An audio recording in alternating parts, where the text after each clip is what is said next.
Hey everybody, this is That Scale RC Show with one of your hosts, Jeremy Kendall, and Adam Dean? should just start calling you Ad Rock. How come you chose um, G Easy instead of Ad Rock? Well, okay. Funny story, I guess, and I don't know if you guys listening can hear this. It's possible that you guys can. I guess the way my voice sounds over the phone and like over recording devices or whatever, I guess I sound like the rapper G Easy, and E- Oh, and Elio's son was the one who pointed that out. So I guess Elio used to call me like when he was picking Ant up from school and stuff. And when uh, G Easy came out, and he was, you know, uh, I think he came out with the song "I Mean It," and I guess I got off the phone with Elio, and Ant was busting up, and he's like, "What are you laughing at?" And he goes, "Dude, Adam sounds like G Easy," and that's kind of where it started from. So oh, no kidding. and then Okay, and then we kind of just kept the E, and it kind of worked out because everyone called him Easy E because his name's Elio, so they just called him Easy E. right. So it was one of those things. That's kind of where it started from. But um, Okay, because yeah, I was sitting around today and I was like, why did he go? I would have chose like Ad Rock. That's so. I was just curious. yeah. So that's kind of like So, where yeah, that's yeah. Little I guess fun that's funny. fact. Interesting. Well, now I know, and everybody else does too, so that's cool. Yeah, and I might even So, sound more like him right now because, we said last week, I was up in Auburn working, and the pollen was crazy, so I started getting really bad allergies. uh, And fun. yeah, so then like at night, my nose gets all stuffy, and before we started this, I tonight I took some Mucinex, so that way I'd be good. So hopefully, and I got my water right here. So, but Right on. Yeah, man. I'm just wiped out today. Like I almost did message you. I was like, can we just do it tomorrow night? Like I'm dying here, but no, it's just yeah, been a long week and a long day. I was supposed to go up to, and I'll have to post the pictures of it so that people know what I'm talking about. But um, I was working on getting all caught up on Sunday and then yesterday.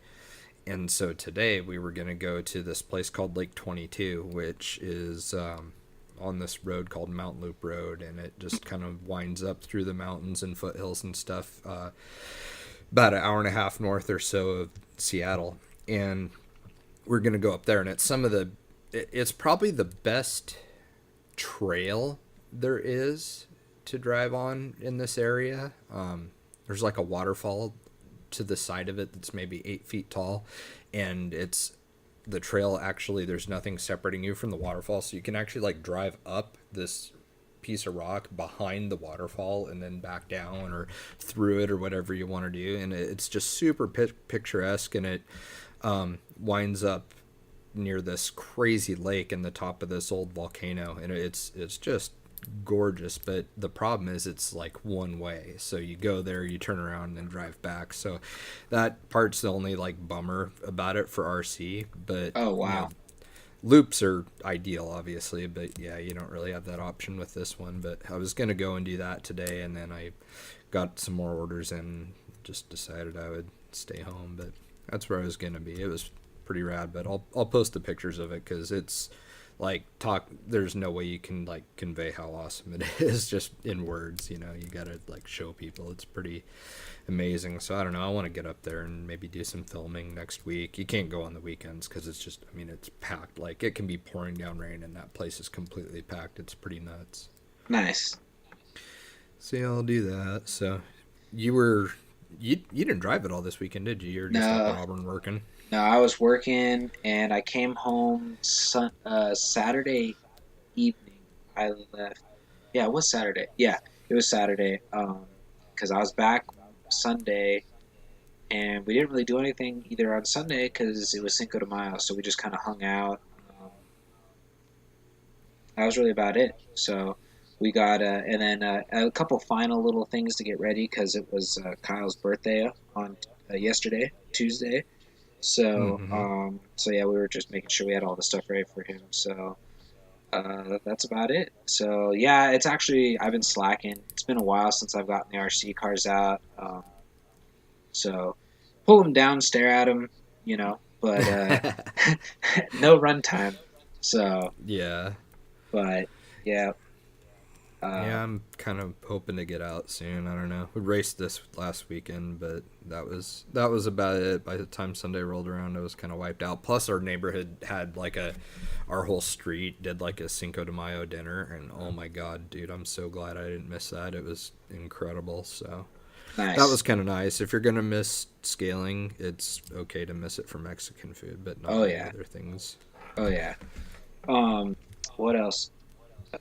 Well, actually, I got some nice scale items and some product coming back to me um, soon. So I know I got a new wrap for the Yeti Junior. So I'm hoping to get that on. I'm gonna try for this weekend. Um, cour- Nice. Courtesy is somebody that we might know. I don't know. Some guy. Yeah. And then I got confirmation today that my UC Fab chassis and my wheels are on their way back to me from the guy in Pennsylvania.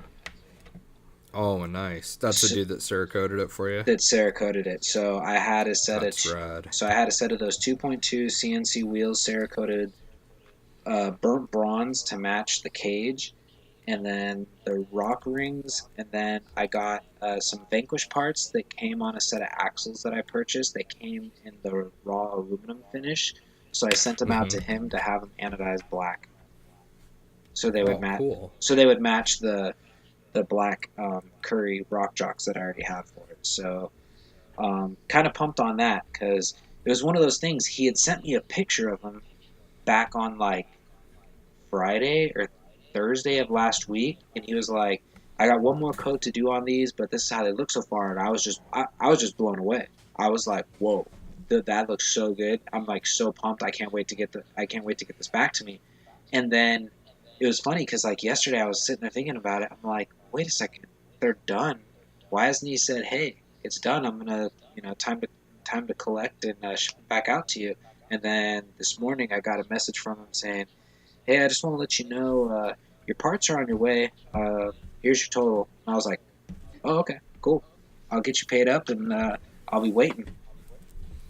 So, See, when I had the only experience I had with Cerakote was, good God, like years and years ago because we were doing like pit bike headers and stuff in mhm. it, and it was like only silver back then. I didn't realize that there's actually colors of it now.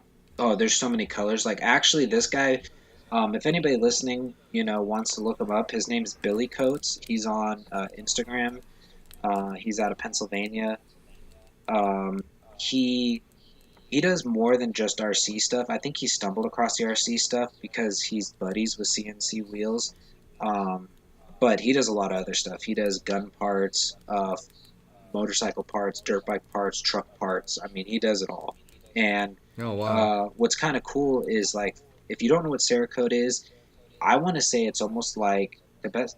I guess the best way I could describe it is it's almost like a cross, in my opinion, a cross between um, like a uh, like a powder coat slash paint, because you spray it on and then you bake it just like you would with powder coat. The difference is you're actually not spraying a powder on there and then baking it. You're spraying a form of paint, and then it, you know, goes in and gets heat treated. So, because it's a ceramic based paint, it's basically Oh, crazy. what I think it is, because I think that's where the name Cerakote came from. But Yeah. So they don't like run an electrical charge to it or anything like they do no, powder coating then. no, Oh, no, okay.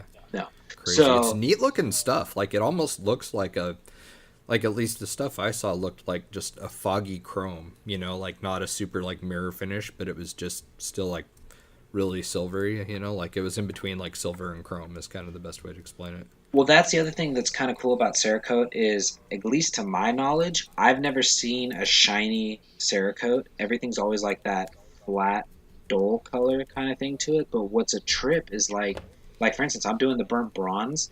It's got that bronzy flake look to it, but because it's like a dull, it's like it's a trip. It's crazy. Once I get everything, I'll post it up on our page, obviously. But um, I'm where I see a lot of the Cerakote stuff is my other hobby is firearms. So a lot of my firearms, like if you see, like for instance, the most iconic handgun in the world, Glock, all the metal parts are Cerakoted black. So if you've seen, Oh, okay. so chances are everybody's seen Cerakoting before. You just probably don't know what it is. Um, Cerakoting, like I said, is it's actually the number, to my knowledge, other than like the old school bluing your gun. It's like the number one coating for firearms. So Oh, wow. So that yes, replaced like when people parkerize them and stuff too. Then probably. like So crazy. at least that's what I've heard. Because there's a bunch of people Cerakoting all kinds of things now. So That's crazy. That's cool. I never did like that parkerized finish just because it showed fingerprints and like oil and stuff so bad. That's why I was never like a big fan of like parkerized gun parts.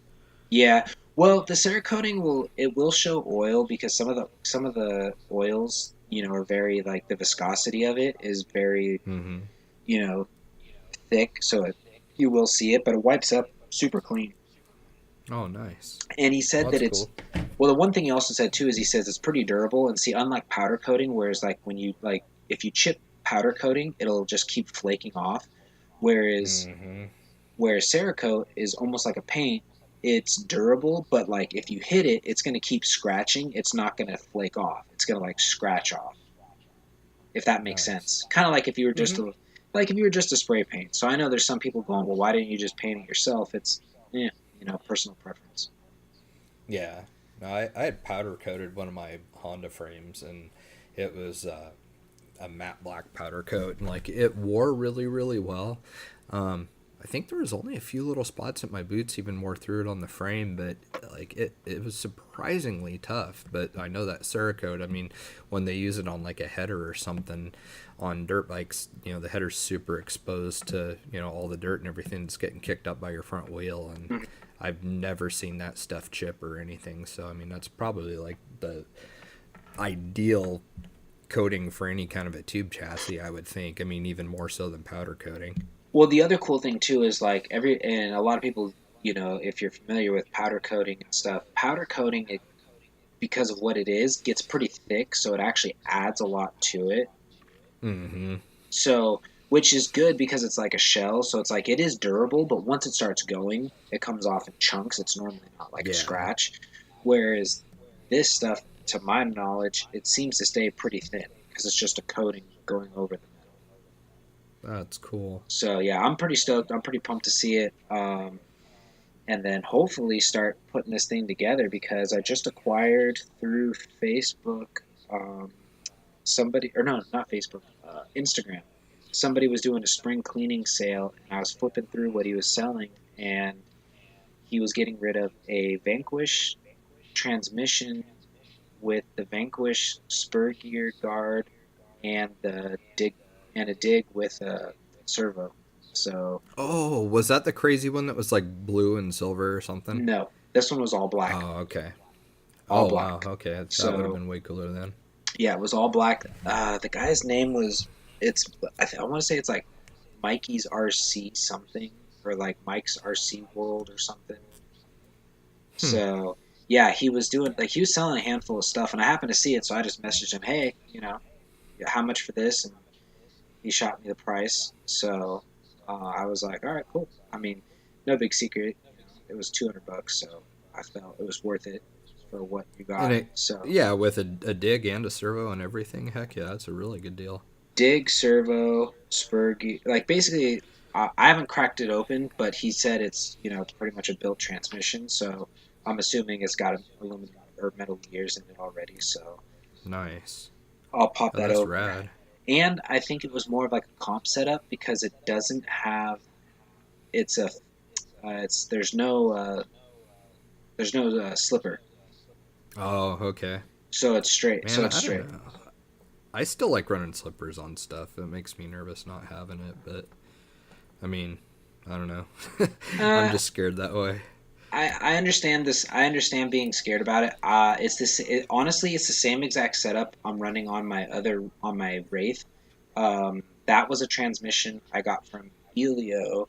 Basically the same thing, black on black, um, Vanquish transmission with the Hertz dig, the Vanquish Hertz dig, with the anti spur or anti slipper, setup, and I haven't had any issues. I just know basically you just got to know if you get your tire wedged, don't like hammer it out. Just kind of be like, all right, that's Yeah. it, you know.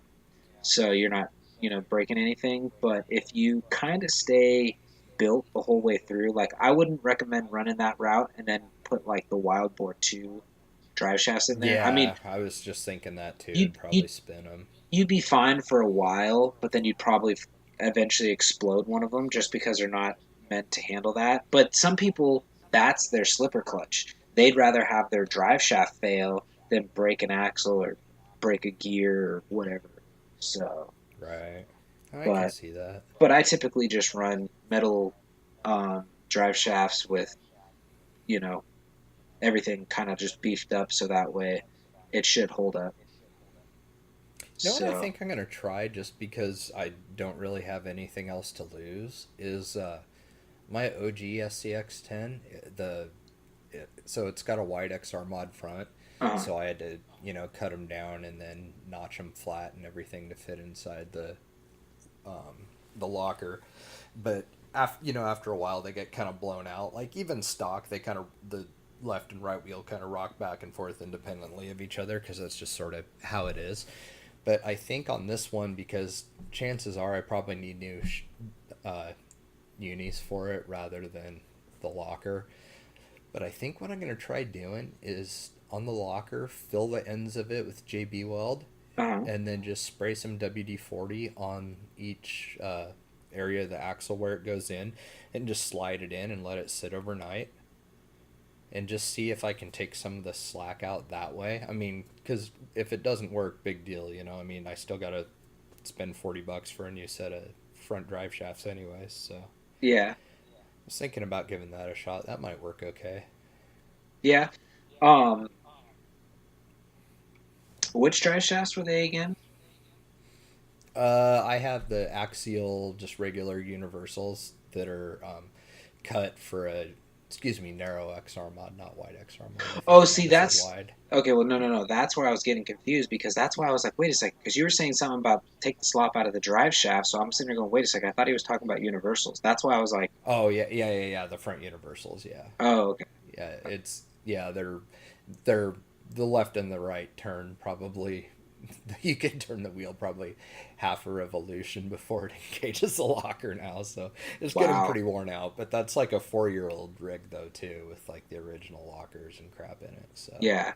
I Yeah. mean, I can't be mad. $40 every couple of years for a new set of universals isn't a big deal. Well, that's kind of just blows my mind because like I've never heard like I really have never heard of that. But I wonder if it's because you were doing the narrow one, so you had to modify the Yeah, I stuff. probably just did a shitty job grinding them flat.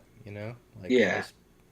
Yeah, I mean, I'm doing it on a bench grinder. I wasn't like super precise with the Dremel or anything, just because it's how I rolled on that particular rig. But Oh, and there's it's how it goes. nothing wrong with that. So. Because no, because at first, like, because when you said that, that's why when you said, "Oh, and take up the slop in the drive shaft," I'm sitting there going, "Wait a second." I'm like, I think I accidentally said wide XR mod too instead of narrow, so that "Oh, okay, probably yeah," messed it all up. because I was gonna say, I've done this before, um, with the drive shafts. If you run the MIPs, um, there's certain times where I don't know if it's you want to call it lazy or if it's part of its you don't have the proper size or the length that you need. Well, they're steel drive shafts. So what I've done in the past is like on one of my rigs, I had some extra drive shafts laying around from something, and I think one didn't work, or I needed a certain. I think I ordered a normal Wraith set, and then when I threw the dig in there, you have to have the shorter one to make up the distance in the rear because you have the extra, because you got the extra housing on the back of it. Mm-hmm. Um, so I had an extra one laying around. So I'm building this other rig, and I'm like, oh, this one's kind of short though. So what I did was I took another one that was like where I ended up with this part. I have no idea. But anyways, if you cut it, the splines go almost the whole way down the thing. So if you cut the piece off that you need, I assemble everything over the male spline part of the drive shaft, and then I would tack weld it, grind it smooth, and then just weld it all the way around and make my own drive shaft. Oh, okay. So, Nice. yeah, it's pretty funny, but that's really That the only works. that's really the only other thing like that I've ever had to do. But Hmm. um, yeah, that's about it. I mean, as I've far got I've had two rigs with MIPs. uh-huh. The bomber had an MIP rear, and it had a June Fac front, and then I had a SCX that I didn't really drive that had some MIPs on it, but I was selling it, so I didn't even bother, Um, I'm taking them or anything. It was like a selling point. So, but like even the June Facs, dude, I've had super good luck with those, and I've heard so many people sit there and hammer on them, saying that that they're garbage and I stuff. was just about to hammer on him a little bit. I'm not gonna lie. I know, and I really only have one negative thing to say about them, and it's the fact of what I was just talking about. Like when you get into the custom rigs where you're building like custom wheelbases and stuff, the only thing Hmm. I hate about the Junefac is on the female side of the dude. It's Yep. that flat It's part is yeah, it's in. like not even a quarter inch inside. It's like little. So if you cut that off, that's it. You have nothing. Yeah. Oh, dude, I've heard so many people say that exact same thing. Yeah, like you can't really do anything. I mean, you can shorten the male side, but that doesn't really do you any good. I mean, Yeah, if yeah. you're doing like a short wheelbase vehicle and you need to like Hmm. that, yeah, that's one thing. But if you're trying to do Yeah, any, about all you could do is just tack a little weld on there and then Dremel it flat. Just put a little squirt of wire on it, and that's like all you could do to try and fix that. I've heard so many people have ruined those things because of that. Like, just be livid when it happens. yeah, and then the only other thing, and I've only seen this actually happen with out of all people, Todd Norton. Um, I remember we years ago we went out to this place in San Mateo over by where I live called Sugarloaf, and we were out there crawling around. And he spent I don't know how much time because he had just bought these June facts. He actually at the little that wire like ring that holds the Oh, cross. yeah, the pin retainer. Yeah, that little spring wound up thing. He lost his. It's like it. Oh, Yeah. So if you put like a little thin thing of like silicone around them, or even like shoe goo, or even a yeah, or dab of heat it, shrink them. something like that, just to keep it there, you're Yeah. good. But yeah, that's really all I have to say. Otherwise, they that was my first aftermarket drive shaft I went to was a June Fac, and it was fine. But like I said, Mm-hmm. if you start customizing them, that's where my complaint comes in. Yeah, because it's like 4 years now, and they're a little sloppy now. But I've never lost, the set screw and like lost a pin or the actual joint inside. Like it's all stayed together, and so I've been really really happy with them. But I mean, they're just now starting to get a little bit blown out. But I don't Yeah, know, for the money, that's pretty tough to beat. And I believe JuneFac is same outfit as G-Made, so correct. I know G-Made stuff's pretty decent quality. So Yeah.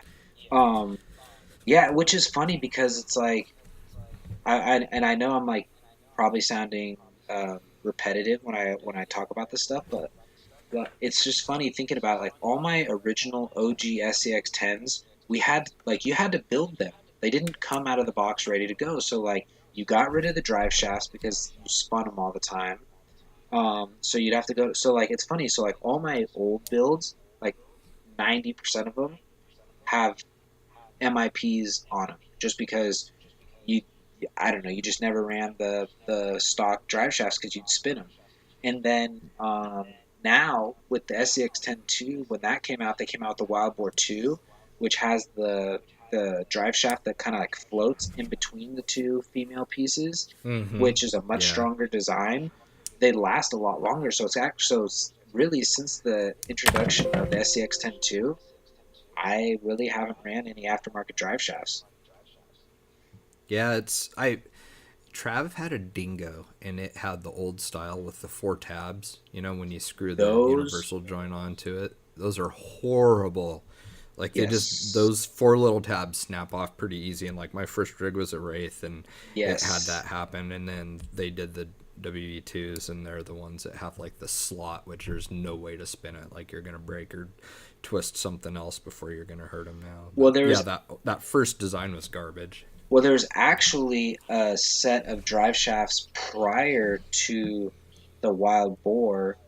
Um, it's funny because like the Wild Boar came out to try and fix the original ones. I don't even know what you call the original Oh, drive shafts. really? The original drive shafts were like your looked like a real drive shaft because you had like a little cross, like a U joint, and you actually had weird tabs that went over that and held it all together. Well, the problem is Oh. if you got too bound up when you're spinning, it would actually spread the tabs and you'd come off the U joint and the drive shaft would like bounce around. So what Axial did was they came up with these little aluminum cups and you'd slide them up over like you'd split the drive shaft in half and you put one on the one side and put one on the other side and you'd slide it up over and it would keep pressure on that so you wouldn't open it up.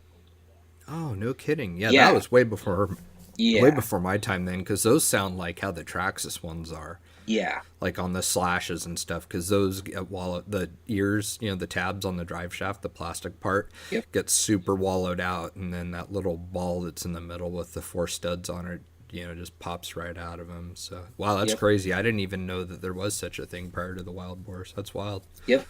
Little history lesson there. Oh yeah, and then like I said, and then they came. And it's like that's why it's cool to just see that at least they've always moved forward. It wasn't like they were like, oh, we're gonna get rid of this design and go to this, and it'd be a disaster. Yeah, no, they're good about. I mean, thing is like there's a lot of thought and engineering that goes into these, like way more so than what people think. I mean, I know it's pretty easy to like see a rig and start tearing it apart and say like what's not right on it or how it should be, but I mean, honestly, like they're pretty darn good right out of the box, even geometry wise and stuff. So Yeah, and never then really and then had I much issue. I only have one set of incision drive shafts, and that's on the Yellow Blazer. Those are probably really good. I've considered getting some of those in the past. Well, I like them because they're scale, like they have that scale look to them, like closer to the first set of axial ones that I was telling you where the ears spread apart. But because they're all Mm-hmm. aluminum, the ears don't spread apart. Nice. Yeah, so they have an actual universal joint instead of like a CV style joint, like Yes. what the Wild Boars are. Yep. Gotcha. So Yeah, they look really cool. I had a buddy just buy some incision shocks, and he put them together and said they're super super nice too. So they're that whole incision line's actually really good stuff. yeah, no, it is. And actually, I have those shocks are also on that build too. Oh, really? Yeah. I didn't know you had some of those. That's Yeah, cool. I have those on the Blazer as well. The Blazer was one of those. Like I said, it started life as a honcho, so it didn't have all the upgraded parts. So as I was doing some of this stuff, it was one of those things like, I guess I'll just go all out and just change this while I'm at it too. That was kind of how that build started.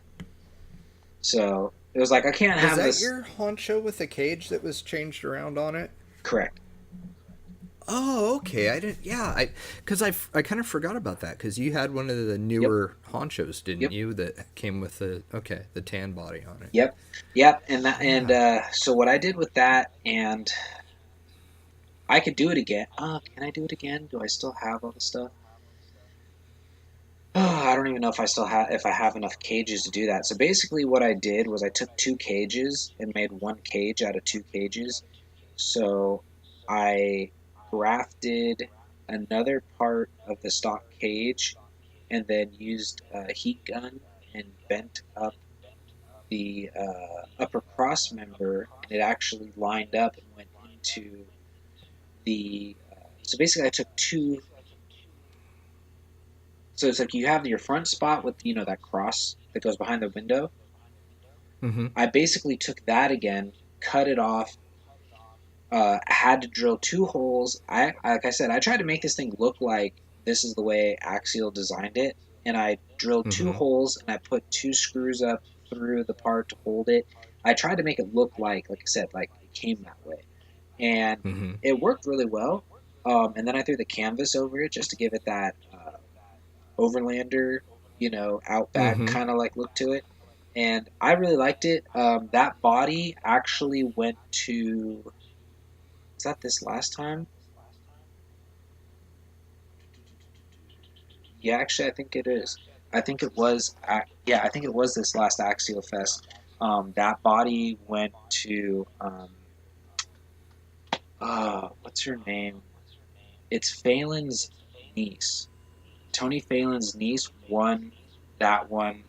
We had two cars we were giving away. We had the red JK that you helped on the wrap with, and Mm-hmm. then we had that was something that actually Jason and Dina came up with for last minute because they used a honcho for the dollar dash that they used to do every Thursday night at Mm-hmm. Axial Fest, and when they were all done, Jason's like, "Well, I don't need the car. I have no use for it." So he's like, "Pick another kid and give it to him." So I was kind of, Rad. so we're like, "Yeah, that's cool." But the only thing that was going through my mind is I said, "I know how that car looks at the end of the dollar dash. There's no way I'm giving a kid a thrashed." So I was like, you know what? I have my honcho body.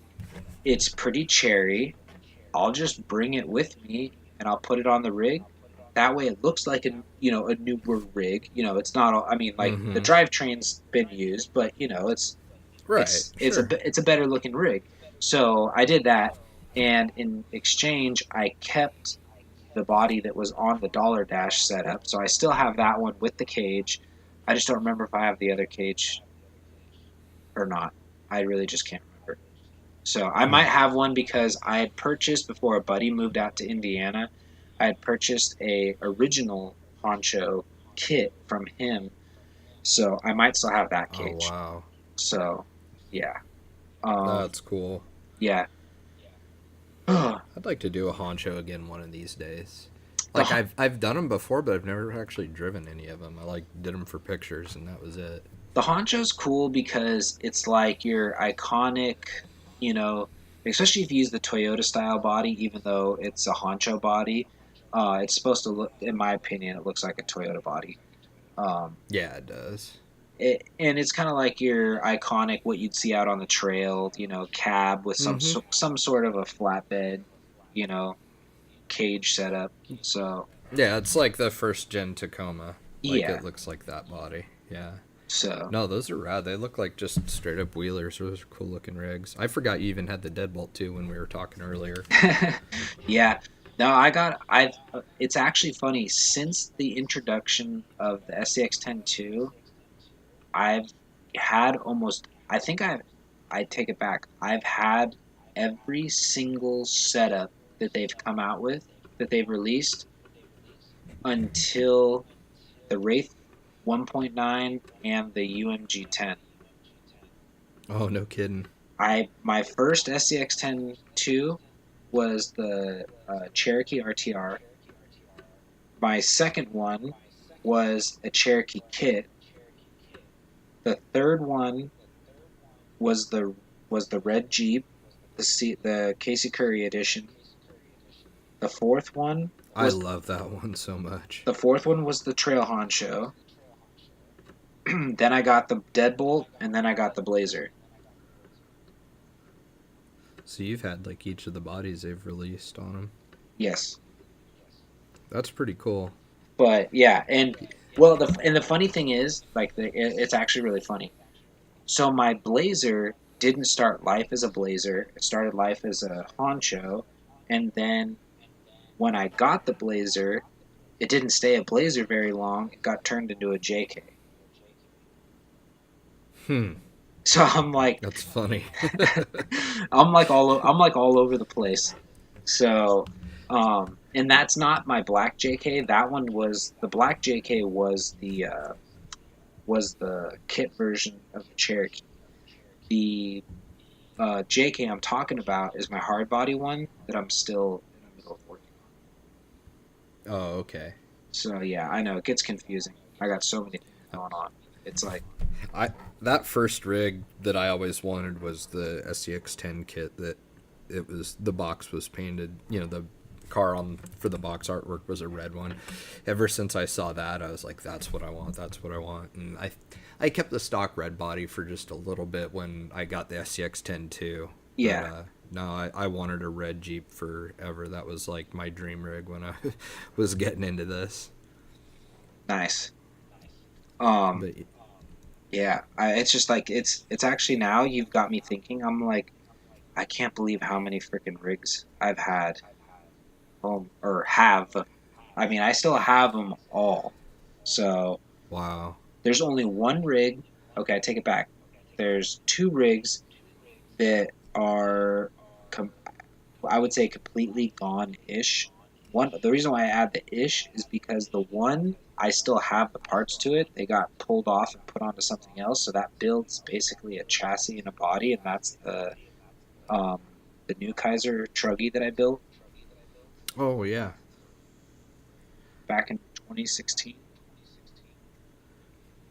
Yeah, back in That 20. one's cool. So I have that. It's basically like a slider now. That's like all it is because I robbed everything else to build something else. And then my first 2.2 rig, I completely sold, or yeah, it completely got sold off. That was my Yeah, I sold every 2.2 I had too. that was my I built. Well, I didn't build it. I acquired the JKU body from Helio, and it was it's the pickup version, and it was a hard body Mm-hmm. though. And I had just saw a video for Project Rattletrap, and if anybody's familiar with that Jeep, it's a JK that they turned into the River Raider JKU, truck body, and they put a 12 valve Cummins in it. Oh wow. So the thing was a beast, and it was on like 42-inch, Pitbull rockers and all this stuff. So like it was a beast of a Jeep, and I saw it and I said I have to build that Jeep. So Yeah. that's but I built it, and of course back then trying to make certain things work, it was just hard to do. And I was burning up motors, geometry was off, so I was kind of over it. So the wheels and tires went to another build. The axles went with it. Basically, I sold everything that it had in it.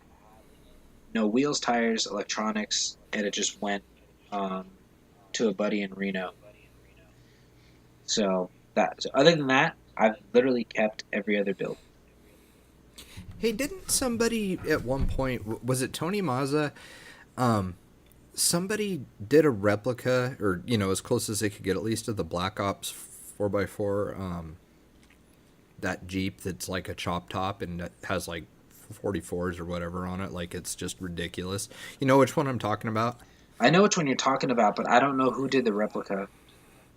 Somebody came to me a long time ago wanting that wrap for it, and we never were able to get in touch with those guys and like get their artwork so that we could actually reproduce it and stuff. They we just never heard back. I guess they didn't really care much about RC or whatever, but that always would have been a cool one to see, and I could have swore somebody did that, but maybe not. I know that's like the A-Main Trail Crew, the wing logo. That's actually based off of the Black Ops 4x4 logo. So it's just Matt tweaked it around to where it's got the little A with the gears and stuff in it, so it looks kind of cool. But Yeah.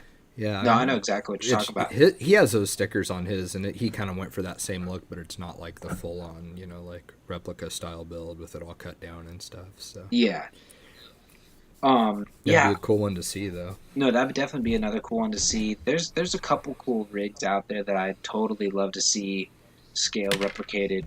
Um, but some of them, it's like it's hard because like some of the stuff you really have to come up with your own stuff because some of the really cool builds, they're one-off builds in real life. So in the 1/10 scale world, you're gonna have to come up with some one-off parts just to replicate it. Yeah, you're not gonna just buy stuff off the shelf and have it work on something like that. Exactly. So, um, yeah, but yeah, no, it's just crazy to think back to that whole thing. Just like I said, I've held on to every single build. I'd So like to have, but there's some that I ended up getting rid of. There's maybe one I regret, which would have been that icon forerunner that we did. Like that one was pretty yeah, cool. That's really the only one I think I actually miss. no, that one was nice. The only other rig, and I have a picture of it, and I'll post it up on our page. I still have the body, but that rig got turned into another build. My first Okay. R so my first RC car ever crawler was the original SEX10 kit, um, where it had that funky. I want to say it's like a Chevy looking body, and yeah, it that was my first car ever, and then I put a white Chevy body on it. I'm just trying to think, what did I turn that into? I don't know. You'll be talking and then I'll zone out and I'll remember it. It's like one of those. That It's happens. it's one of those. I can't think of it right now. Like what one it is because I think it turned into the tow truck because my tow truck was a completely new like build from the ground up. Oh, it's kind of You bugging still me. have the tow truck, right? Oh yeah, I'm not getting rid of the tow truck. There's a lot of hours into that. I think what I need to do is when we're doing these episodes is almost like write down what I talk about, just make some quick notes. And then what I was thinking is like after we post it up, that the podcast is available and everything once we've published it to Podbean and YouTube, Mhm. then go back to the page and say, hey, this is Jeremy, and here's some pictures of what you heard me talk about on the show. And then you do the same thing, hey guys, this is Adam. Yeah, yeah. Here's the pictures of what I talked about, and then I didn't even ask you about it, and I probably should have, but I made us each like photo albums, like an Oh, on the okay. bench and then like a traveling photo album. So like each of us have two photo albums to add stuff to.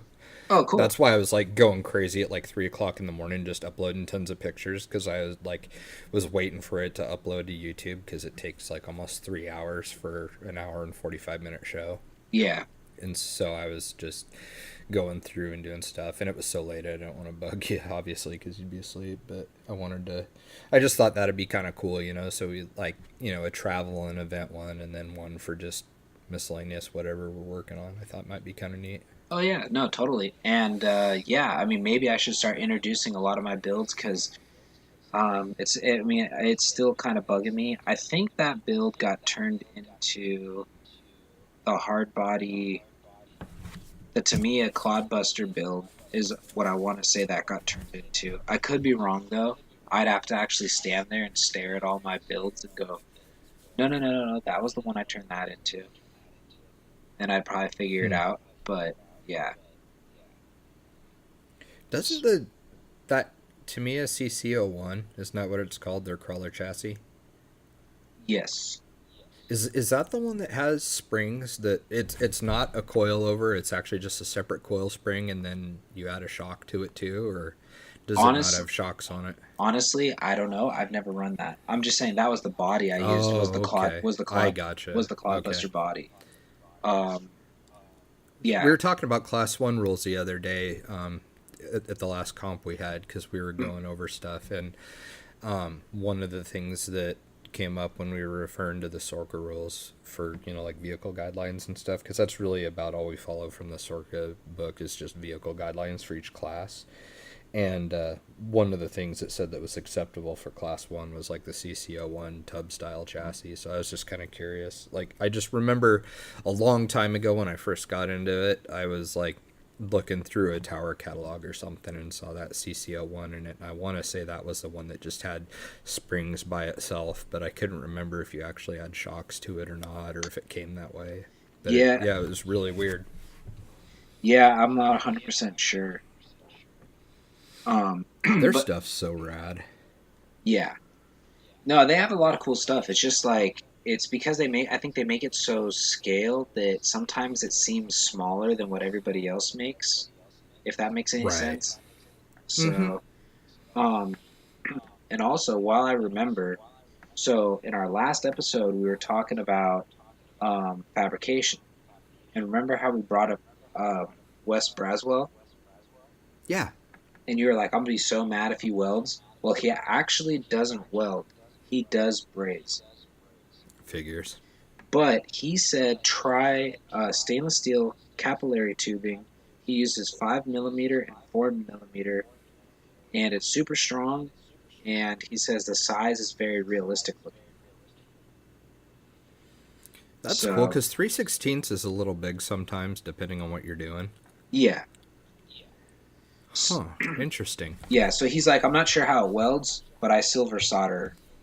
So, Well, yeah, if but that works, and who cares? but yeah. So no, I thought it was pretty cool. So it was another uh, good another good tip for the fabricating world. And Yeah, then that's wild.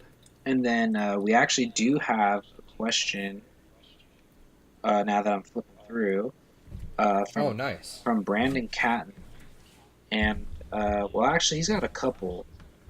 Well, I'm just gonna read it off, and maybe we'll just go and we'll answer each one as it goes. So his first question is, who's going to be your first on-air guest or guests? Ah. And I don't know if we want to. Do you want to reveal that, or do you just want to let everybody sit in suspense? No, no, we can because I think people will be, I'm hoping people will be excited about it. So no, absolutely. We're hoping to get Haley from the RC Girl YouTube channel and Instagram page. So we were supposed to have her on this episode, but unfortunately she's on the road traveling. So it sounds like we'll be able to have her next week. Yep. So, yeah, that'll be pretty cool because she's actually not too far from my neck of the woods. She's down in Santa Cruz, so that's like an hour-ish drive from me. Oh, nice. So, yeah, not too far. So, Same time zone as us too, so that yeah. helps a ton. Oh, yeah. So all West Coast. Next one is good budget build parts slash accessories. So, do you have any what you think are good budget build parts and accessories? Man, gosh, it depends on the rig, really. I mean, I don't know. What I've been telling everybody lately, like I've got a buddy who just bought a couple, and I've owned like three of them now, and Travis has one.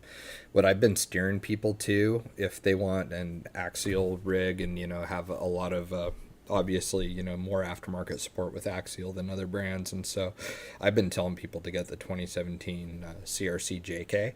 Uh huh. And on that, I really just have been telling people, like, run it. You'll probably hate the stock servo. It might last you a month. It might last you a year. Just don't be mad when it goes, because that's life. And so I usually direct people to get the EcoPower WP120T. It's like retails at $70. It's like 400 ounces of torque at 6.4 volts, I want to say. And super good, reliable. It's from A-Main, so they stand behind their stuff really well. And so that's a great economy servo for people. It's waterproof. That with a quality metal servo horn, and I don't know, I have yet to come across like a junk aluminum servo horn. I mean, some look better than others, and I know they're made out of different materials, but I've never like stripped or busted any particular brand of aluminum servo horns. So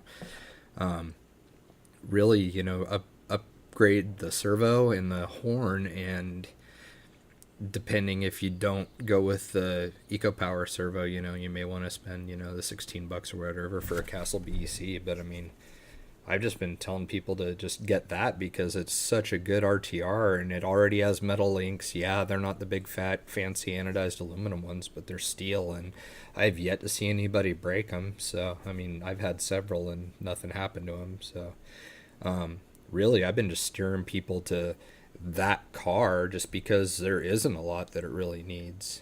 But as far as like other rigs doing, budget parts and stuff, I I'm probably, I don't know. I don't know if I'll catch some hate for this or not, but honestly, dude, like I feel like Hot Racing has some pretty decent quality aluminum stuff for not very much money. Like I've had their steering knuckles on a Yeti, and those were incredible, and they were really strong. I also had their caster blocks on it, and I had raced U4 with that rig and never had any issues. So, in my own personal opinion, if you're looking for really inexpensive aluminum upgrades and stuff like that, the Hot Racing stuff it's not overly gaudy and ridiculous like Energy and some of those brands are, where it's just way over engineered and overdone and looks silly.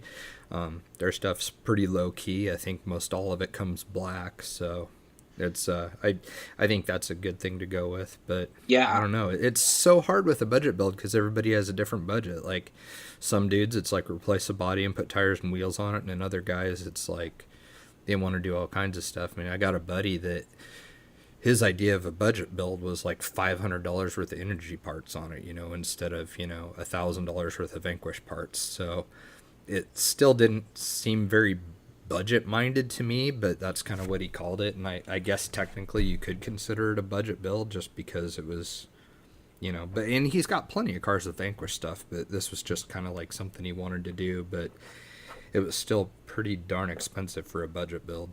yeah.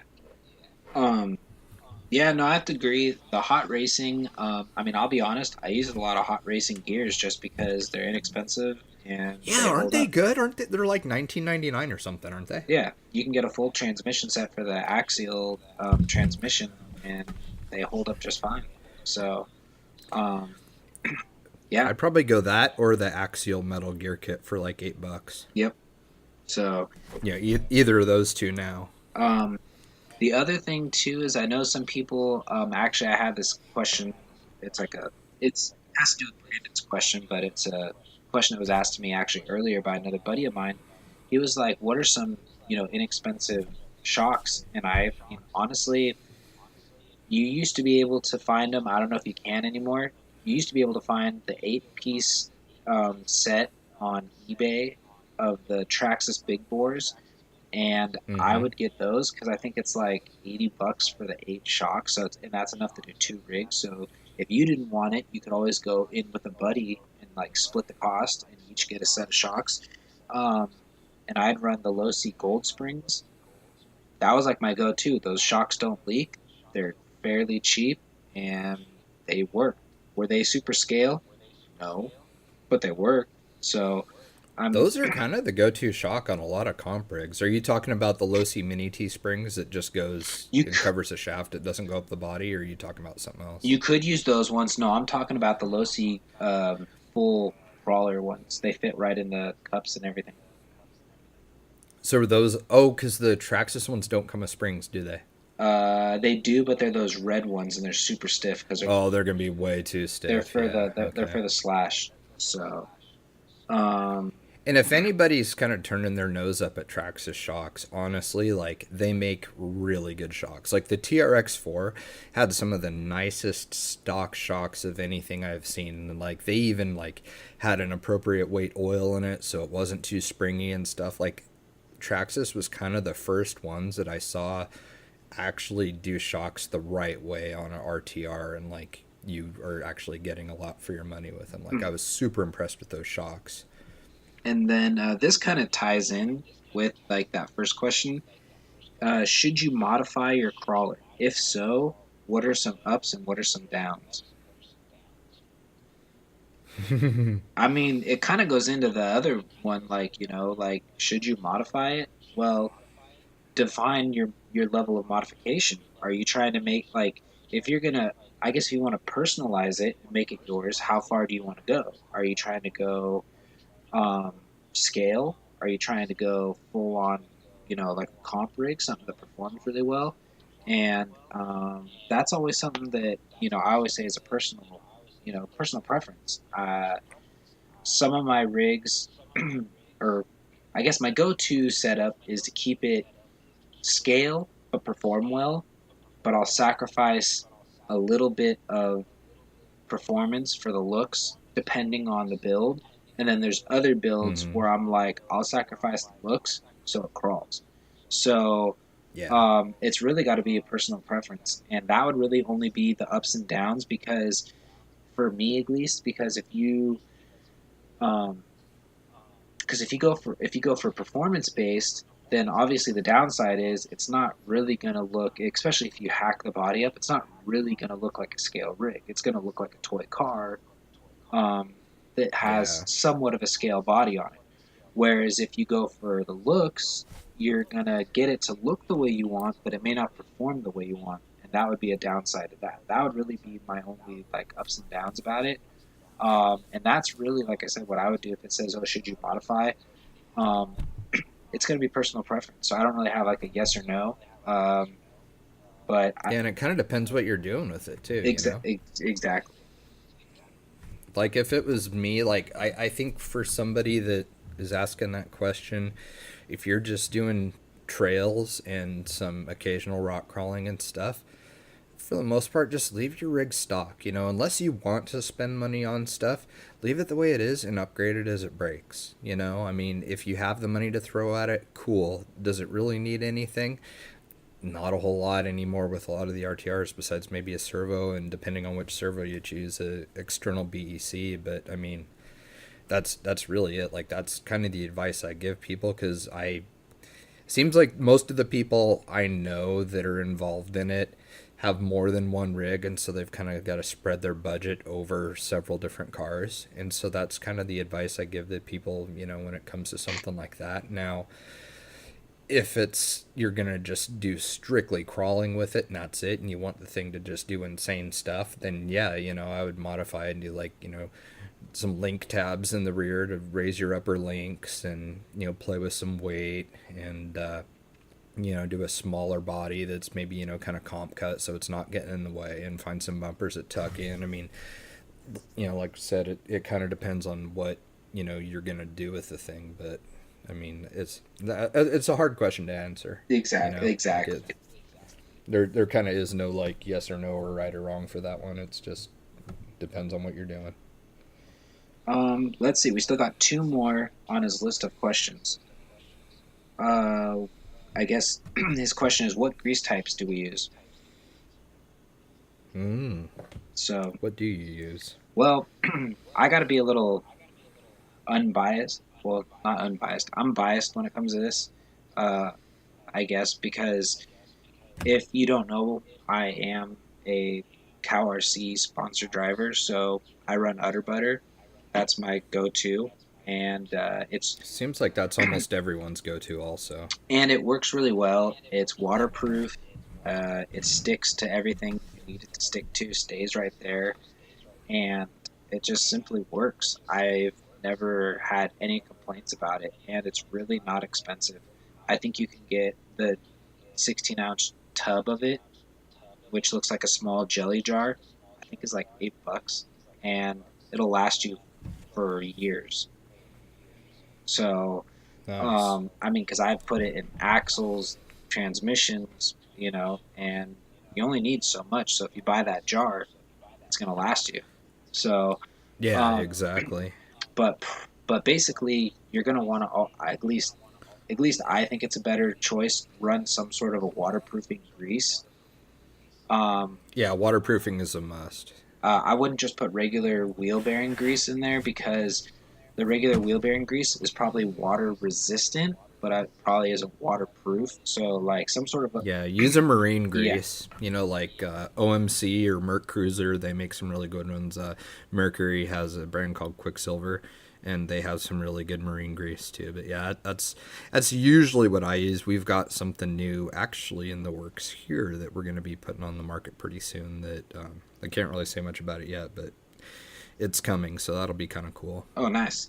Um, yeah. So our answer to that is some sort of marine grease. We can both definitely agree on that. I just, you know, I'm gonna have to plug CowRC when I can. So that's my answer for Yeah, that I one. stay away from like lithium grease and stuff like that. I don't use. Oh yeah. I depending on what the part is, I'll use some dielectric grease sometimes because it helps with your connections and stuff to keep them from corroding and getting sticky and whatnot. So, like a good dielectric grease, which is usually clear, is a good thing to have, especially on some of these.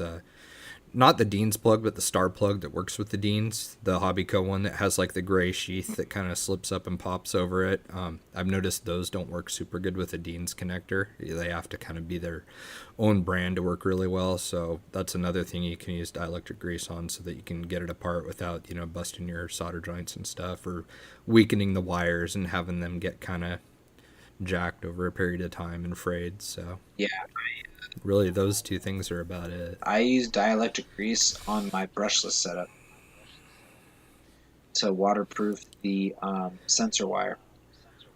Do you pack, okay, so on the SCX 10.2, since we're on the subject, the SCX 10.2 on the locker with the ring gear on it, Uh-huh. do you somewhat pack those bearings since they aren't sealed? 'Cause I don't know if anybody really does that. That's something I've always done because they're open. They're open to to the moisture and whatnot that's actually that can accumulate in your axle. So that's why, like, I pack those pretty well. But I No, was just curious if you do or if anybody else does. no, I honestly don't.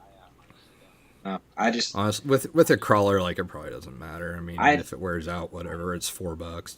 I like I said, I pretty much just pack it on the ring gear, and then I'll spin it, make sure it's like evenly distributed everywhere, and then I'll seal it up. That's really all I do.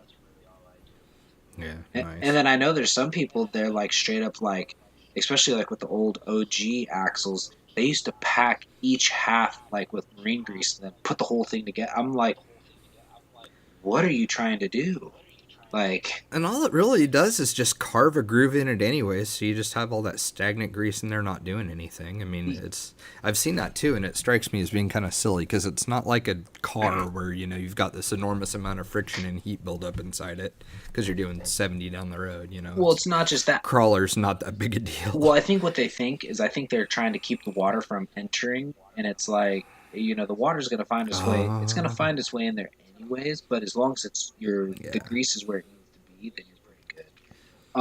I just treat it like a 1-to-1 rig and don't drive over the axle height, really. I mean, that's kind of, I know some people wheel the crap out of stuff and it's like, halfway up the doors, but like for my RC cars, I never really go more than, like half the wheel height, the center line of Yeah. where the axle is. That's about it. I'll pick them up otherwise, just because I don't want to deal with bearings failing and stuff later on and things rusting. Oh yeah. No. Very good point.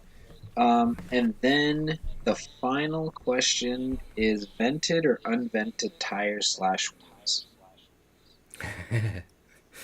Depends on your location. I'm I mean, I've seen some gnarly Facebook arguments, but I say it depends on your location. I'm gonna say always vent. Whether it's your tires or wheels, I really don't care which one you vent.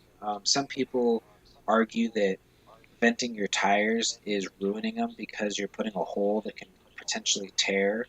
So there's a lot of people that'll drill holes in their wheels, or they buy wheels that are vented. Um, the reason why I say this is because just like in the one-to-one world, when your tires can conform and flatten out, they work way better. And especially if you're traveling to different areas, like if you live, like let's say, like for instance, where I live, I'm only like 200 feet above sea level.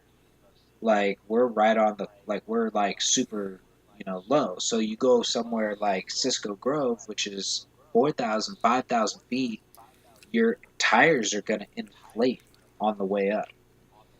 So then Mm-hmm. you create these big bouncy. So now when you're driving down the trail, your car looks like a basketball. It's just like bouncing and, like it's not really doing what it's supposed to do. So that's why I'm a big firm believer of venting your tires because it allows your tires to flatten out and grip and you get better traction. Yeah, when we drove down to Axial Fest, that was the first thing we had to do was open up our tires to let some of the air out because of the temperature and the difference in elevation and whatnot. But yeah, it's for us up here with it being rainy, mildewy, moldy, wet Washington. just about everybody I know runs their tires sealed up.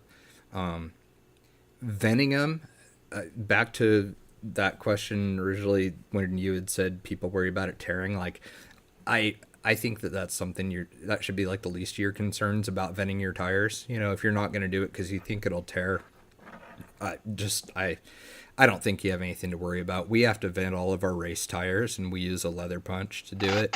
And with them being round, it's kind of like putting a round hole in Lexan. You know, a square hole or a jagged type hole is going to crack in Lexan, and in a tire, it can do the same thing. It can tear, but usually if you use have a perfectly circular hole, I don't think you have any issues with it. But up here, I don't do it just because of the weather that we have. So usually in the springtime, I have to open them up because we don't have like a huge fluctuation in temperature throughout the summer. If it's around 70 or 80 degrees in the shop and I assemble my wheels and tires, at that kind of just ambient temperature outside, they're usually fine for the entire year. And then, they'll shrink down in the wintertime. But I mean, a lot of it depends on where you live. We don't do it because you'll get water inside and your foams will start to decompose and get moldy and crackly and fall apart and get all crumbly. I mean, they get nasty pretty quick when they do get wet. So, up here we have reasons for not doing it, but I see people all the time like, oh, that's wrong. All of them should be vented and blah, blah, blah. But honestly, I think it depends where you live. But what you said about them conforming, I mean, yes, that is 100% true. I mean, they absolutely will conform better. But, if moisture's not a problem, then do it. I mean, it is for sure going to work better. Absolutely. If moisture is a problem, then I would reconsider. I think if anything, maybe vent your wheels then and try and stay out of the puddles if you're going to do it that way. And you live in an environment like we do. Yeah, because I know what you're saying, because it's funny, like, I'll actually, since, like I said, all my cars are vented, after I'm done washing my cars or hosing them off, sometimes the tires still have so much water in them, you'll set them on the workbench, like, a month later you'll go to work on them, you'll pick them up, and you'll see water just, like, coming out of the tire, you're just like, Yeah. are you serious? So, yeah, just also be aware of that, too. If you have pretty much any stock foam is going to be an open cell foam that will break down in water. A closed cell foam will hold up in water. So that's another thing to keep in mind if you're doing either one of them. But I've seen like the CI foams get like up here where it's just that outer one that's the open cell will get all nasty Yep. and stuff. Like those I've seen flatten out, and like I've even seen the gray insert get smashed down super small over time, like just really compressed. It was the weirdest thing. It was a buddy that I have up here. He took his wheels apart one day, and like the gray closed cell part was just hammered down into nothing. It was really strange. Huh. Yeah, I haven't seen that. What do you use? Do you use two-stage foams or single-stage mostly? I don't think I've ever asked you that question.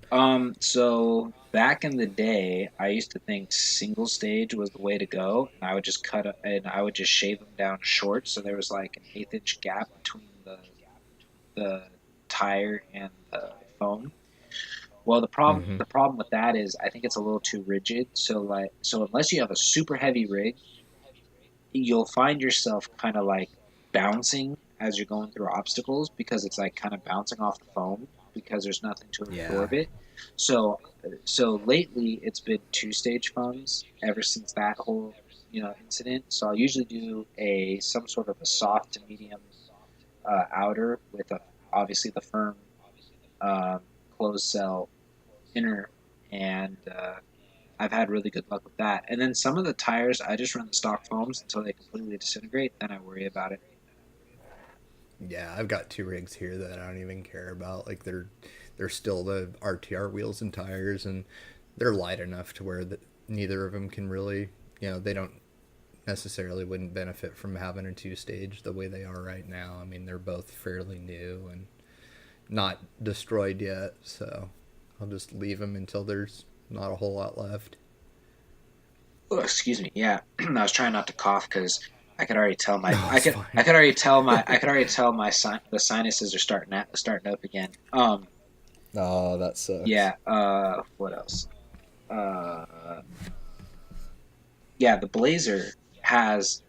I was running stock foams in that, and you could actually tell because it's such a heavier rig that the foams are starting to fall apart. So I actually have a set which I've never tried. I've always used the CI foams.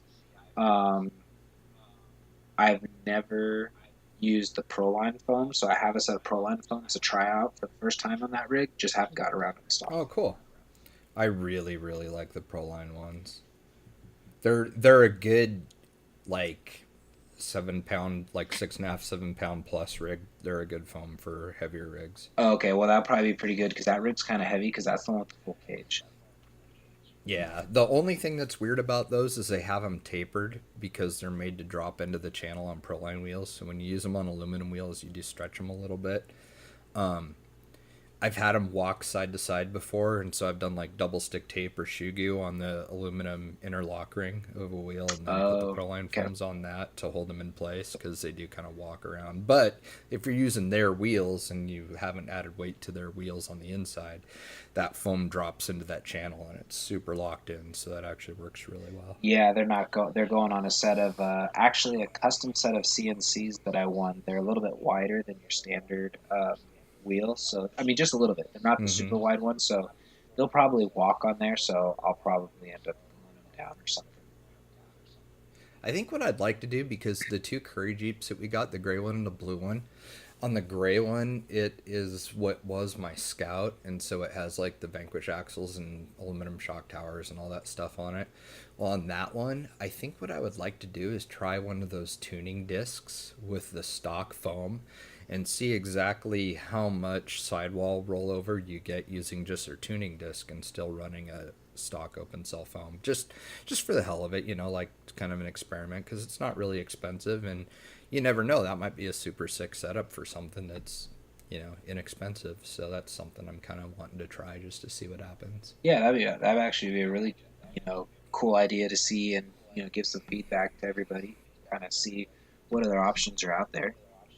Because it kind of makes sense. Like you'd still have like it's all good. A lot of it will depend on the outside diameter of that tuning disc, but if it's, I don't know, 1/8 of an inch shorter than the sidewall height, and you put that on, you would still have some squish from the stock open cell foam until it's going to engage that tuning disc, and then in my mind it should work decent on side hills and stuff, but I guess we'll have to see. But I don't know, it was just something I wanted to try. I thought might be kind of cool.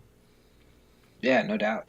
Um, and I think that's pretty much it for all the questions.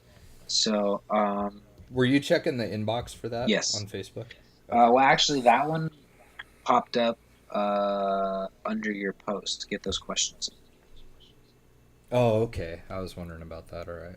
So, I've been trying to do that before each one, just so if anybody has something at the last minute, like what happened tonight, we can address it. So that's cool. yeah, maybe I'll start asking that earlier in the morning, so that way they have a whole day to get some questions in. Yeah, exactly. So this like mad rush right up until the end. So Um, not a bad idea. and I think, like I said, that's it for the question. What else do we got going on? Um, I, Next big event's gonna be Proline by the Fire. yeah, Proline by the Fire is coming up. Um, I will not be going. It just didn't work out this year. I wanted to. I could see the growth in it, and it's just one of those things. I wasn't prepared to go down. I actually have work scheduled all the way up until that Friday, so there's no way I could even break away from the work to come down. So, um, are you going? No, I was going to, and then I had some health crap come up, and so there's no way I can stay in a seated position long enough for the flight. Like it'll be miserable because I can't hardly even drive a car anywhere now. The way that this pinched nerve is with my shoulder and like my right hand being numb now, so it's Oof, it would have been pure misery trying to go down there that's and brutal. deal with that. So yeah, it hasn't been very much fun. It absolutely sucks. And like I'm not like just being a sissy about it. Like arthritis freaking sucks. It's not fun. So yeah, so I it'll maybe next year we'll see how it goes. I was really looking forward to it. The rig that I was going to take down was going to be that Scout Ultra 4 rig that I did, but Oh, nice. didn't happen. So that's all right. There's always next year, but yeah, there's that up here in Washington on Saturday at Mount Erie Park in Anacortes, Washington. WARCRC has a comp crawler. So if you're looking for like MOAs and sporties and stuff like that, they're having a comp for comp crawlers on Saturday. So if you're in the area, that's something cool to check out. Our club doesn't have anything until the 25th, so got some time here. But yeah, it's as far as I know, that's really about it that's going on. I missed the Axial broadcast tonight, so Um, yeah, I watched the majority of it. I actually remembered because it was funny. I was leaving the chiropractor and I knew we were going to record tonight, so I was like, so I told Michelle, hey, let's just do something quick and easy. So she's like, okay, hit up the Chia's and get a pizza. So I called them on my way over, and since they said about 30 to 40 minutes, I was like, oh, perfect. So it was right before 6 o'clock. So I got there, sat in the truck, and just watched it in the truck. Um, and they kind of they're doing a lot of recap. It's a lot of seeing the same stuff. They usually start out playing some sort of game because that's the theme this year. They were talking about the different. They were talking about the different campsites. RV versus camping. There will be some sort of a rule because they know this year a lot of people probably bring generators, so they have power, and they're trying to have a lights out rule, or not lights out, but like turn the generators off after a certain time, so they're not like running through the night while people are trying to sleep. Um, right, yeah. just kind of going over stuff like that. All of the information for the different classes and stuff is up on, I believe, their Facebook. I think I still have that page open. Let's see. Yeah, so on the 3rd, let's see, they had actually 3 different um, posts that popped up. Let's see. So they have the Ultra 5 Enduro rules, um, sponsored by, Oh, cool, they're doing that again. yeah, sponsored by Ultra Running Shoes. Um, so all the information is up on here on their Facebook page. Maybe put a link to their page. Um, that way, because I mean, you could probably spend a whole episode just talking about this stuff. I'll just go over some of the key basics. Must be 18 years of age or older. Um, you may wish to not participate as this is a physically demanding 5K endurance race. So basically, what they're saying is, if this is like your first time going to Axial Fest, don't think this is a mandatory, event. This is a Yeah. this is a this is a voluntary event, and it is timed, but you do not need a transponder. So they actually will give you a number, and you'll run around, and there'll be a person. As you're coming through your first lap, they mark your time and what lap you're on. Um, I guess the big So let's see. I guess the big question is like what's allowed. Basically right here it says rule number 1 is they're basically eligible chassis, and they said the Wraith, Yeti, Bomber, Exo, SCX-10, and AX-10 are allowed. No Yeti XLs. So um, basically, I think almost any rig that they came out with is pretty much fair game. What's the other big one? Chassis can be modified, but must retain a portion of the original chassis. Um, So I guess what this is saying is like, so I think this more pertains to like if you're running a Wraith or a Bomber.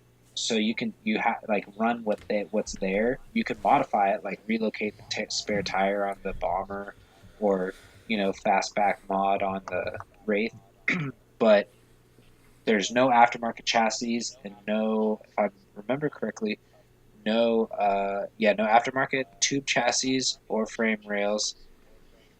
Has to be either a 2.2 or a 1.9 wheel. You can use metal axles, and you must use the Yeti plastic A arms if you're running a Yeti chassis. So there's a lot of little rules.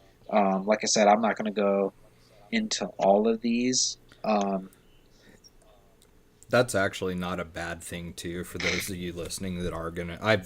The Bomber's kind of the rig of choice it seems like, but if you are gonna use a Yeti, there's really nothing wrong with using the plastic arms on that because honestly, that course is brutal, and if you had aluminum arms on it, chances are you're gonna bend the crap out of your hinge pins and may have to actually even cut them to get them out of a set of aluminum arms. So I know it sounds like maybe they're coming down hard on you or something, but honestly, that's probably not a bad idea considering how demanding that course is. And that's it. Or how demanding the course has been in the past, I should say. And that's kind of, excuse me, and that's kind of how they say I guess that's like what the end, like the last part of their rules are. I'm skipping over a bunch of other ones because like they talk about it like, so if you're running an SAX10, they have a couple rules for you there. If you're running an AX10, there's a couple rules for you there. Um, you can use an aftermarket transmission housing, but it needs to have an axial gear format. Um, so there's that. The other thing is just be mentally and physically prepared because it is a challenging event. So yeah, very demanding. Did you finish the year that all of us had started it together? No. Did you finish it, or did you? No, Okay, I didn't either. I had rig problems. I was so mad too because it was frustrating. Because Michael Pham walked the whole thing and he actually finished it. So I mean, well, don't if somebody wants to do it, cool, do it. And I mean, you can walk it. No one's gonna like get mad at you, and you're not gonna be a loser or something because you walk it. Because the course is hard, but it is actually really, really fun at the same time too. But I mean, it was really challenging. But I mean, Michael Pham walked it and he beat guys that ran the entire thing, and had DNFs and whatnot. So, I mean, there's no shame in doing that either. It's just if you're not used to that type of thing, don't take off and start running because you're going to wear yourself out, before the halfway point and like, heat exhaustion and sunstroke and stuff. That is, those are real things. So that's something to be kind of mindful of. What I found was like the key, at least the key for me, was a good jogging pace and keep your car kind of like 2 footsteps in front of you at all times, and you're kind of good because if it's too far ahead of you, you can't see what you're doing, and then you keep crashing or getting hung up on obstacles. And if you have it right underneath you, you're going to be stomping all over your rig. So you got to trip over your own car. I did that once. Yeah. So I mean, and that's why I was frustrated because I found my rhythm, but the problem was I used the wrong electronics. There was a miscommunication when I ordered mine. I didn't know what the name of my of the actual setup that I put in my monster truck, and I figured, oh, that's got to be a good setup. It was a castle, some sort of castle setup, and it worked really well on the monster truck. So when I called up the store and said, hey, I have this setup, it was inexpensive, it was like $100. I want to order the same one. They're like, okay, no problem. I got it. It was not the same one. I didn't think anything of it. Oh, no. I was like, oh, it should be okay. So long story short, I put it in there. It was not set up for that kind of like, I guess, weight because it was the Sidewinder 3 with a certain sensorless motor, and it wasn't designed to be pounded that hard for that long. The motor would just get so hot it would thermal out, and then you'd have to let it sit for a little bit, and then you go. So it was frustrating. So I was like, because I wanted to finish it. I wanted to say, hey, I want to finish it. So But having your rig geared right and stuff too, and like you're saying, having the right electronics, that actually, I mean, that really does matter, because it's not like crawling where you're not building a ton of heat. And when you're out bashing and stuff, it's like you usually run it for maybe 10 minutes and then it cools off and you do another battery through it or whatever. But these ultra 5K rigs are being ran for 2.5 3 hours at pretty decent throttle speeds and stuff. They do build up a lot of heat, so I mean that is something that, I mean, you don't want to really go cold turkey into like a ultra 5K and not know exactly what your rig's going to do. So I mean, I would suggest, if this is something that you've prepared for and we're planning on doing, go for it. If you weren't, you want to try it anyways, cool. But that's one of the things you may run into, is you are going to build up a lot of heat because you're using that car for a very long period of time. oh yeah. What else? They have the concourse stuff posted up. So you have best daily driver, best D racing, monster trucks, trailer 12 and under, 13 to 18, best theme, adventurous, best bomber, and then best in show. Nice. So those classes pretty much stayed the same as last year. They got rock racing rules up. Basically the 2.2 open class, all the stuff about that, what you can use, what you can't use. They have the rock race 1.9 open class. They also have the factory 2.2 and the factory 1.9. So basically, it's in the title. The factory is you're running pretty much a stock rig. There are some things you can do to it, which I think might just be... I'm trying to look real quick so I don't say the wrong thing.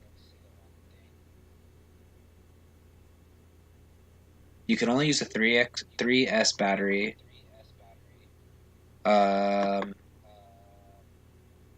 you can... and it has to be a brushed motor in the factory setup. So you can't enter the factory and put a brushless setup in it. You'd actually, if that was the case, you'd have to run in the open class. Fair enough, yeah. So they're actually saying they don't want anything under a 20-turn motor for the factory classes. But there is no restriction on tires, suspension links, C-hubs, steering knuckles, or drive shafts. Nice. What else do they got? Then, of course, they got the Rock Race 10 under kids and the Rock Race 11 to 15, and they combine those just to kind of keep it going fast. So you'll see 1.9 and 2.2 rigs on the course at the same time. And that's really about it. So if you want to see any of their rules about what they've posted or just stay up to date, just make sure you're following the Axial Fest 2019 event page. I'll probably put a link on our page. I'll probably do that right. Do they still do the blog posts on the Axial site anymore, or did that kind of die once Rodney and them left? No, they do. Okay. Because I remember, like, last year and year before or something, they were pretty good about having the rules and stuff like that up on the blog posts, along with, like a first timer's guide to Axial Fest and stuff like that. Yeah, no, those are all still on there. Cool.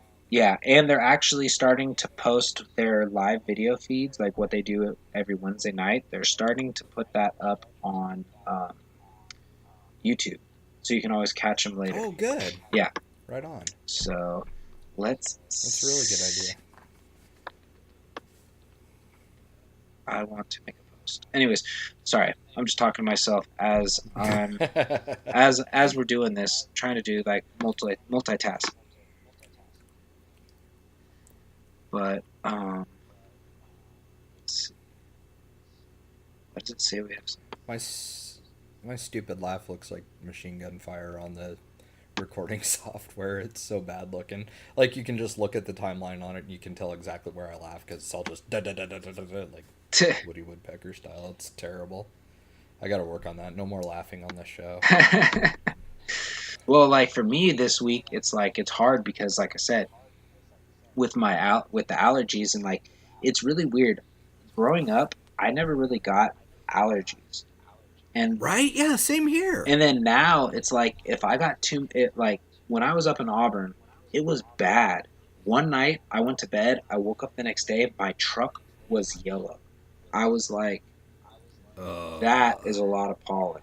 And That sucks. yeah, and then my eyes were itchy, and then you got this. Then I get the stuffy nose at night, and I couldn't breathe, and I'm just going, oh my god. And then it turns into the cough, and you're just like, ugh. So yeah, See, I didn't have allergies at all growing up in Oregon. The very last year I lived there, all of a sudden I had pollen allergies, and it was miserable. My kid was fine. We move up here, and my kid has gnarly pollen allergies here, and I'm perfect. I can breathe just fine year round. It's so weird. Like, I never knew that allergies were something like that where you can just develop it. I thought it's like you're either kind of biologically like born that way or not. I didn't realize that it can actually just change up and out of nowhere one day. yeah, exactly. And that's like I said, that's something that's recently happened to me because like the past 2 years I've been pretty much fine. I'll get the itchy, watery eyes every once in a while, but this is the first time like it affected everything else. So Is it like pine trees and stuff that gets you? I think so because it is a lot of pine trees up there, and actually they have a lot of oak trees up there too. So Oh, weird. I don't know which one exactly it is, but We have mostly fir trees and stuff here, but like in Oregon, everybody was allergic to junipers. And so, like, the juniper pollen was horrible. Plus, it smells like cat pee. Like, it's just yeah, terrible stuff. And I didn't have any issues with that, but lots of people are allergic to junipers, and those are just nasty trees. They're more like a bush or a weed, anyways. Like, they're just real sticky leaves. They're not even like leaves. They're like all like weird crinkly stalks on it, and they're just stupid trees. It's terrible. Like, when we moved up here, I was so happy to have like pretty like nice trees everywhere and stuff, and not the nasty crap that we had back in Oregon, because we were in Central Oregon, so it's like high desert there. So it's, you know, I don't know. It's you didn't get into nice stuff like you do at Cisco Grove until you went really south or really north of Central Oregon. So we got really crappy trees and really crappy silty baby powder style dirt. It was miserable. oh yeah. So anywho, so yeah, so I apologize if I'm clearing my throat or I'm trying not to cough or like I just did, um, or I think they'll be okay. They forgive you. or if I like yeah, or if I sound extra funny, that's why. So I think that's really about it. I think we've you know covered about everything. It's about that time, It is. and yeah, another successful week, another week in the books. Yep, sounds good. I will get going on this and hopefully have it up this evening. It's actually we've been pretty fortunate to not have any difficulties or anything, and we've actually been able to usually get at least one of the two platforms for the podcast posted on the same evening we record. So Yeah, that's worked out good so far. yeah, I know it's pretty. I'll try my It's best. pretty funny. I know we start telling everybody, "Hey, it's going to be available Friday." Next thing you know, they're being cranked out Thursday morning. So Yeah, well, it's. I mean, the computer's tied up. Render, especially with YouTube, it takes a while because it renders it like a video, even though we just have that one stupid little image. picture and that's it. But it still takes forever, just like you're doing a real video. So I mean, yeah, and plus, like in the mixing software, it takes a really long time to do too. But when I do the MP3 for Podbean, it's like a 5 minute thing and it's done. So that's usually why I do Podbean first, and then I'll sit out here and work until YouTube's finished uploading. Hmm. Yeah. Have we still? Are we still? Are we going to continue to try the iTunes, or are we just going to give up? Dude, I don't know. Travis has been trying it still, and he's gotten nowhere with them. We never got any explanation as to why it was declined. Travis has tried his podcast. It has same thing. Like I don't know what the requirements are, and they don't really tell you anything. Like it's just I don't get it. So I don't know. I mean, Hmm. I put a really descriptive note in explaining that, hey, this is a podcast. It has music at the start, and I mean, it's legitimate and everything, and whatever computer or person or whatever just still isn't feeling it, and we're not allowed to yet. So I don't know. I would love to get it on there because it would be so much easier for everybody, but it's just not. Apple. I mean, it's they're big, and you don't get that like personalized attention when you have a problem, unfortunately. Yeah, maybe I'll reach out to Tim Smith, because I know all his are on That would iTunes. be a good idea. Yeah. So maybe I'll reach out to Tim Smith, say, how do you do it? So, Hey, you know what? What we should do too, like in closing here, is if you guys have any ideas for guests, submit them on the page. Make a post and say, hey, you guys should interview so and so or whatever. Tell us who you guys would like to hear from, because I think that would be more important than us just choosing. I mean, obviously we kind of have to decide how the fit is and whatnot, and whether how the conversation can revolve around that person and whatnot. But if you guys do have a suggestion, we can't promise that it'll happen, but maybe hit us up and tell us who you think would be a good fit. yeah. And then also, if you do make a suggestion, and maybe we don't get to it right away, it doesn't mean we won't get, it won't be a possibility down the road. This is, we're still growing this, so there's chances that it could Right. happen, weeks, months, a year down the road. So, Yeah, so no hard feelings, please. We don't intend for it. It's just we probably have something else planned, prior to that. exactly. So, um, with that, I think we'll wrap up this week and catch you guys next week, hopefully with our first guest appearance. That should be a lot of fun. So we'll also remind you, post up, get any extra questions out that you'll have in mind for that. And do you have anything else you would like to add? Nope, just go outside and have some fun this weekend. Get out of your house. All right, guys. Well, we'll see you next week. And until then, have fun. Alrighty.